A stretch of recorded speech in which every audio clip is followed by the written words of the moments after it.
Hi. Thanks. So, it's coming. Question: how are we going to survive? I mean, all of us. Social communicators, entertainment education specialists, researchers, project managers, producers. How are we going to survive in a world where media offer and access is exploding? That's a question. I mean, even in remote places, our audience have access to televisions, stations, radios. They can go online. They have access to virtually millions of apps. How can we keep our contents, messages, relevant in such a world? How can we make sure that these contents are going to be visible? Well, I think it's a pretty important question because this world is not only coming, it's already happening. And it doesn't only concern us, it concerns hundreds of millions of people around the world who are eager to hear what we have to tell them. They want information. They want education. And the world also is waiting for us to help him. We need to advocate for social justice, for health, for environmental issues. But how can we do that in a world where there is such a huge media offer? I think there are several solutions, of course, but one of them maybe is to scale up what we are doing.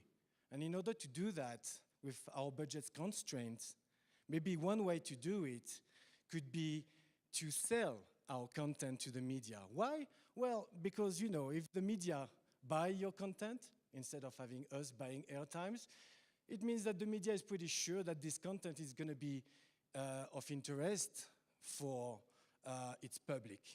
Well, it's a good proof for us that what we are producing also is going to be interesting to the public, and that the public will like it and follow it and trust it. So this is what our team based in Dakar have brainstormed on for the last 5 years, how to sell entertainment education contents to the media in such a way that we will be able to broadcast messages at a global scale. And we came up with some assumptions and strategies that we tested in one project called C'est la vie, with a very bizarre font today.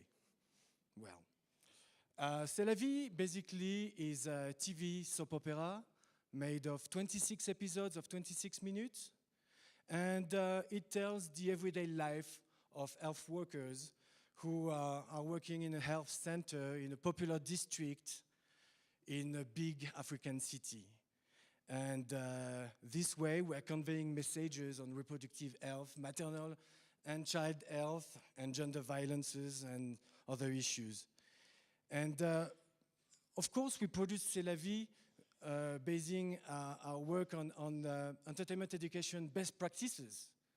We conducted formative research, we edited briefs for writers, we trained the writers, we organized working workshops, we showed a pilot, we pre-tasted the pilot, we refined our assumptions, we produced the whole season, we got the season broadcast, we will see in several places, and now we're conducting monitoring and evaluation to find out if it has an impact on people's knowledge, audience knowledge, attitude and behavior.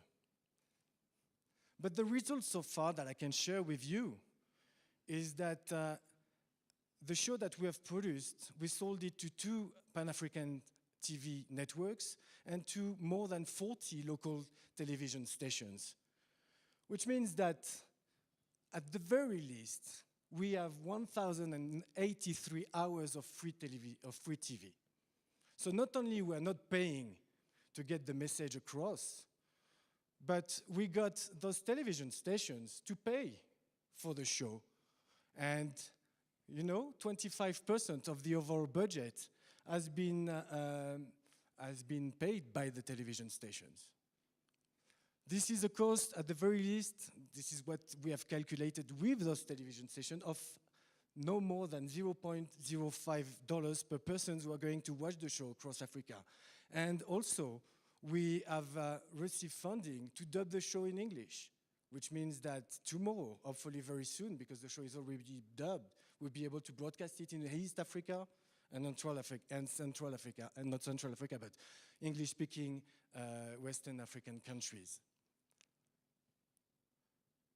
Other slide, please. This scale made us, convinced us to expand what we were doing on television on digital media. And thanks to television stations, we've been able to use the VOD platform, and in the time of 2 months, in lapse time of 2 months, we have had more than 100,000 episodes, at least 100,000 episodes who were watched online and followed by viewers. And we started to craft a campaign, and we developed websites, Facebook pages, all the tools that are regularly used.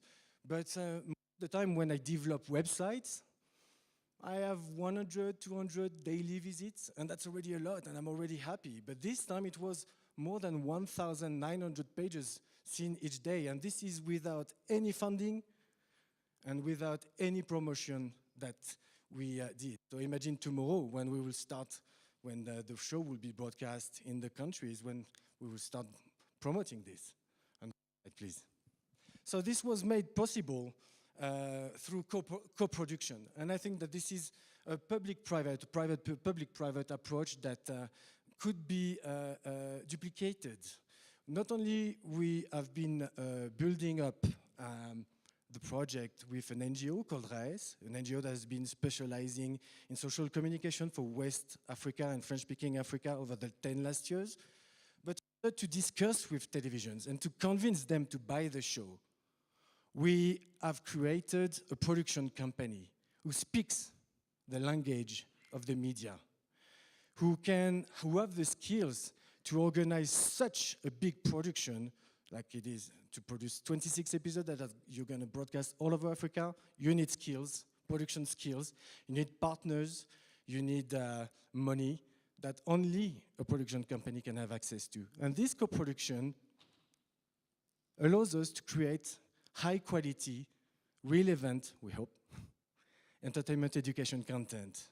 And we're duplicating this approach with other projects, such as Top Radio, which conveys message on gender in work environment, such as Maître de Cérémonie, who deals with what it is to be young in Africa in the 21st century, or such as Bruit de Tambour, who deals with deradicalization, citizenship, and the promotion of democracy. Thank you. Last slide. So, why selling content?